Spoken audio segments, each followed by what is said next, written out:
ঘটনা হয়েছে 15,000 টাকা দিছে, 1500 টাকা দিছে। তো আমি কইছি যে 1000 টাকা দিছে, যদি মানে তাহলে 500 টাকা লই আসি। তো হাতে প্রথম 1000 টাকা দিছে আর কইছে আচ্ছা আমরা কালেকশনে পারিলে তো তুমি আবার টাকা লমু। তো কিসের টাকা? চান্দা, রামুজার চান্দা একটা প্রত্যেক বছর 5,000 6,000 টাকা করে তারা চা। আমরা যেটুকু খারি এতটুকু দিই।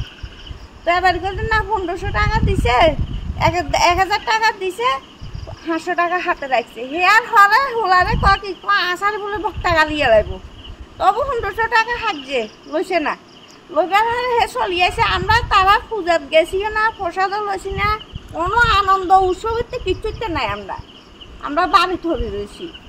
তো না আজকে আর বিসর্জন দিতে গেছে, মদ সদ খাইয়া বিসর্জন দিয়া এই বেটাগা হলের গোড়ার বিসর্জন দিছে রামেরে দি হেয়া হবে দোকানে গেছে, যাই গেছে টাকা দিবার লাই দিতে না কইছে দোকানটো সোলাইনি আসারি ছড়ি শাড়ি কতদিন মিলি ইচ্ছে মতন মটর খাই দুপুরাই আছে রিটার্ন কর্মকার আছে। মারছে কারা? আপনার কে হো? আপনার কে হো? আমার স্বামীরে হেরা ধরে মারছে। আর আমার বাবা এখন কই আছেন? দুপুরাই আর রিটার্ন কর্মকার এখন হসপিটালে ভর্তি। আপনার বাড়ি কোন জায়গা? 2 বছর পরে হসপিটালে নিচে হিন্দুল রেফার করছে অনেক শান্তিবাজার হসপিটালে। আমার বাড়ি হচ্ছে পশ্চিম চরক। পশ্চিম চরক পাই।